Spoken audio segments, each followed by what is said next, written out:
Thank you so much, George, for that very insightful discussion. It's really fascinating to hear so much more about the utilities of NFTs and their importance into the metaverse as we're slowly making that progression. And up next, we have what I'm going to consider a very important chat, because I am staying on stage. You're going to get a bit longer of me speaking, and I'm going to be speaking with Kumar Gaurav, who is the CEO and founder of Casha, and we are going to be doing a discussion a little bit about the secrets of the banking industry within crypto. So please come up on stage, Kumar, and let's have our discussion.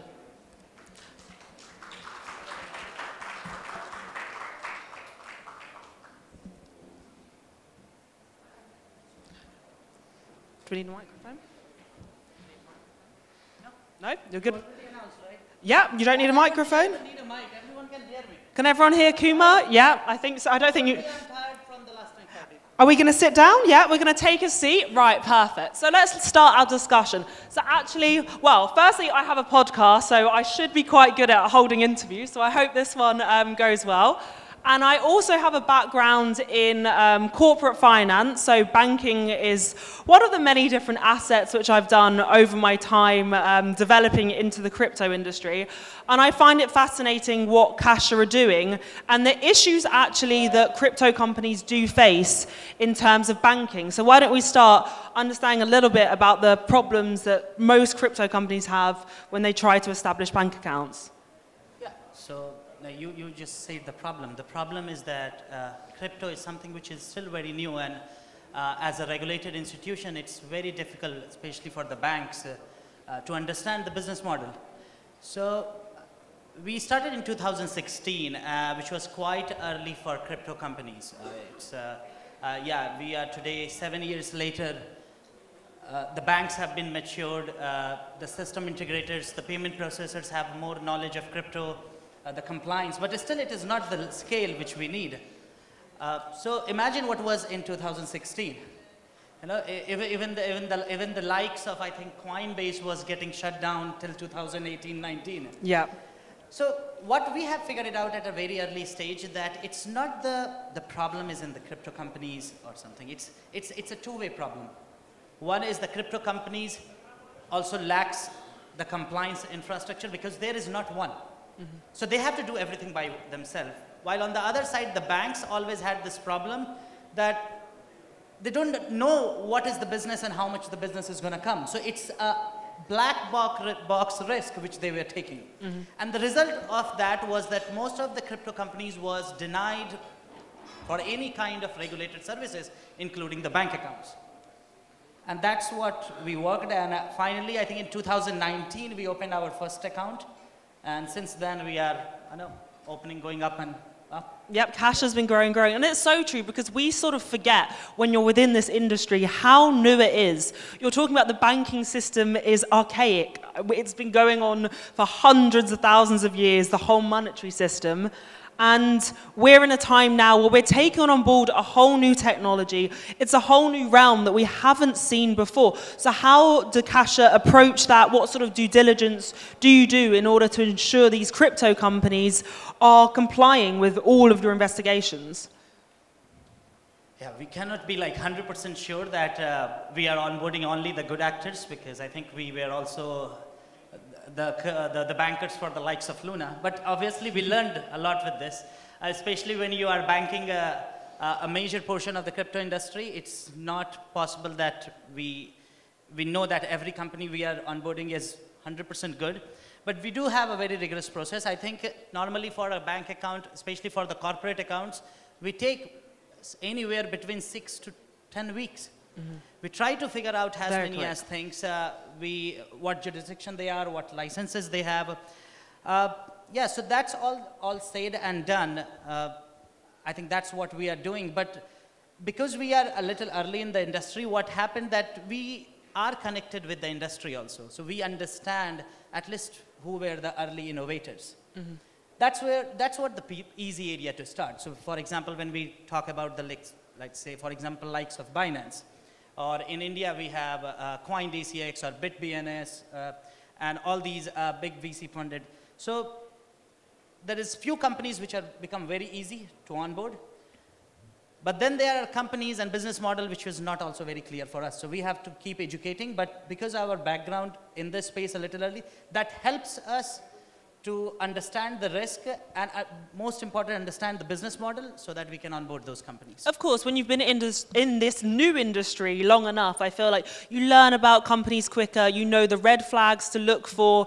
Even as someone working, you know, within the space, I see projects and I think, this sounds like an interesting route to take. Are you sure your white paper really represents what you're doing? So, you know, we all have the ability to review companies, but for Casha, you've been in the industry long enough to sort of know what you're looking for. And as you say, it's not 100% proof, but you're there to support these companies and help them to establish their banking system so they can be successful within this. You are the foundations, basically, of so many businesses out here, so many different companies. And in terms of, obviously, you have a large client base, but what are some of your main competitors, like new companies getting into the industry? Yeah, I say, no, that's 5 years ago, it was a complete different. I think today, in fact, the big high streets banks are slowly started to opening up. Glad that none of the UAE banks, I'm still happy for that. Keep it that way. Yeah, keep it that way, because of course that keeps our business going, right? So we can have events like this, so the UAE don't. Yeah, but yeah, we have a lot of, especially US, because we are a US bank. We are mostly regulated in the US. So we have a Metropolitan, we have a Silvergate. There is a lot of different banks which are in the same line. So one thing which we are doing, being early adopter or early innovator in the industry, that we are trying to see that how we can stay ahead of the competition. That's the only thing we can do. We have to constantly improve us. We have to innovate us. That's what we are doing. So most of these big banks, they are not still, if you see the on-ramp and off-ramp systems, they are still missing. So what we are trying to see that if we can expand our currencies. So currently today I think the biggest pair biggest fiat which we support is still United States dollar, then euro, and then GBP if we talk about the client base. So we are trying to see that what are the other regulations or other jurisdictions we can include. We are very happy and flexible to work with the other smaller banks in different countries, see that if we can bring our competency, we can bring our compliance structure to that country and to those banks and see if we can onboard them. Yeah, so giving your clients a bit more option and trying to stay on top of your competitors and outperform them, be better. You've got the history and you can just keep pushing on and, as you say, innovate. In this space, it's all about innovation. And how about being within the bear market right now? How has Casha found that as sort of banking in crypto? Yeah, of course, we have less business now. I think all our client base in last 7 to 8 months, we have closed roughly, I don't have exact numbers, but at least 100 plus companies accounts because either they were planning to file for bankruptcy or the statements were not good. So yeah, of course, it all reflects on our P&L. So what we are planning, like, I think we have spent enough time and we have stayed strictly business to business. We never thought the need to come out and tell people that, okay, we need more customers. I think that's now that in this, and one of the things which happened, we have seen a lot of likes of Luna and the other companies who have crashed down, and these companies were quite young. That's very surprising that, that it's so young companies. If we talk about FTX or we talk about Luna or Celsius, they were very, very young companies. So one of the things which we are decided to do in this bear market, that how about we start to see what we can do directly to the end consumer. So that's one of the reasons that we have released a mobile wallet. It's not very fancy or very high-tech thing to say that we finally, after 7 years, we got a mobile application, but we feel proud of it that now we have a mobile app which can be used by the general audience, directly B2C consumers. And some of the benefit, be it the regulation, be it the security, be it the compliance, we can bring directly to the end user and see that if that something can help to the industry even more. And what's been the biggest challenges moving from B2B to B2C? Have you faced many challenges as Casha to make that transition? I think we are still facing a lot of challenges. It's a lot of work because coming from B2B, how our compliance is designed, how our salespeople are designed, that's completely different. When you go to B2C, we remember in the early days, we were even happy to do, I don't know if we have some of the customers here, we were doing transactions on email. You send us an email and we do the transaction in your behalf. We didn't even have a software. We're like, okay, let's leave the software aside. Let's solve the problem. So if you have a company who want to store, let's say, $5 million, $10 million, let's provide them the space. Let's do everything on the email. Ask them the email when they want to send the money, and just keep it like that. So yeah, tech is certainly one of the it's very easy to say that it's very easy to build all this tech, but I think when you are overly regulated and compliant, it also becomes very difficult. So tech certainly been one of the challenges for us, and especially now when we are going to B2C, we can't onboard new customers asking them email to send transactions. So yeah, we need the application, so that's something which we are dealing with. That's why we feel a lot of proud to have something out which is which can be used by the end user. Also, it took us a lot of time to convince the regulators in different market, because when it comes to B2C product, the compliance process, not on the company side, but on the regulator side, it increases. We have to be more thorough. We have to understand that what people are doing, because now you are trying to increase. So today, let's say if we are managing 600 clients. Yeah, it's volume, you're increasing a lot. I can name maybe 50 of my clients right now, right? But once you have, I don't know, maybe 1 million customer, you cannot know that.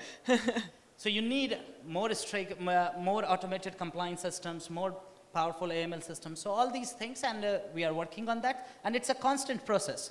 It's not something which we just have to put it. So that's something I think we have to keep building it, because also the regulation is updating. By the time we implement something new, you already have something new coming in. Yeah, we are within an iterative industry which constantly is changing.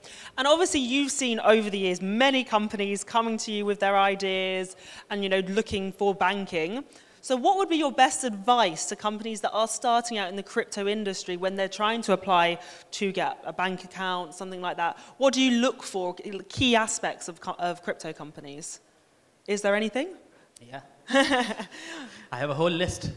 First, the easier and the cleaner the company structure is, the better it is. That's number one. Try, because now we are in the age, it's not anymore 2016, 2018, not 2020. Try to have a compliance guy in your team who understand the compliance, who can at least write the same things which you as a founder writing, ask a professional to write us. And that's what helped us in the beginning a lot. So all our relationship managers, they are a little more trained in this, that when they are talking to the new founders, they try to help them to structure their words, how they are putting.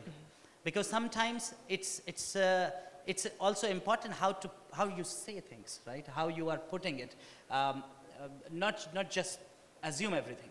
And so that's this is one of the biggest reason we have seen for the rejection, is that the papers were not in order. The business is not described very well. There was no risk indicators in the business. So if you write, which requires just a professional, if you have an AML and compliance guy which is professional, who have at least 2 years of experience, you don't need like a 10 years of experience guy, I think you can get an account. It's not very complicated, but you have to have these basic infrastructure. And I'm sure you've had lots of success stories of crypto companies coming to you, establishing their bank accounts, and then absolutely smashing it as companies as well. Yes. Yes. We take proud. I think more than, I don't know, more than at least 50 companies we onboard, they all are unicorn.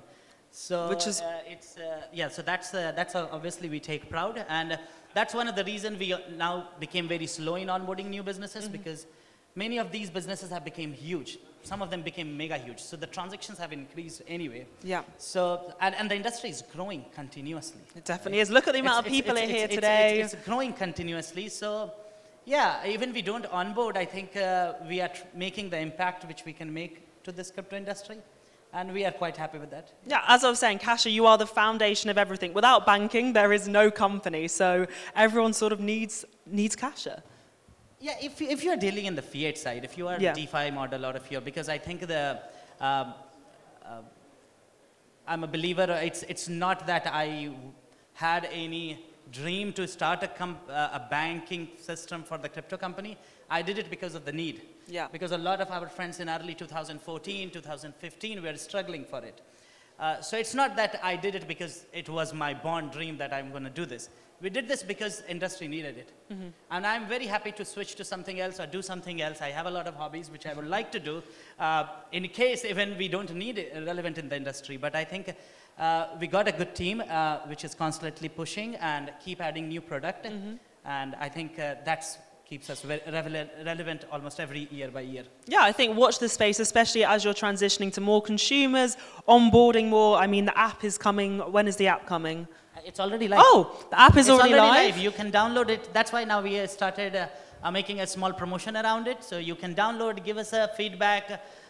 Excuse me if there are mistakes. We are learning. What we are bringing is a little regulation, a security, a trust, which we have given to more than 500 crypto companies. We are not perfect. We have to learn. And we are very open to learn. Doesn't matter how old we become. We have to keep learning from the, especially going B2C. It's a nightmare, I think. We will have a separate discussion on this, but yeah, I'm very proud that we are doing this. There's still so many positives to come. And yeah, as you say, they can scan the QR code outside. You're giving away 10 dirhams as well, aren't you? Yes, why not? Why not? So yeah, thank you so much, Kumar. It's been really insightful. I think everyone would agree how fascinating it's been, and good luck with everything. Thank you so much. Thank you. Want to take some questions? Yeah, any questions, anyone? If anyone have a question, I'm very happy to take at least one or two. If not, we can talk later.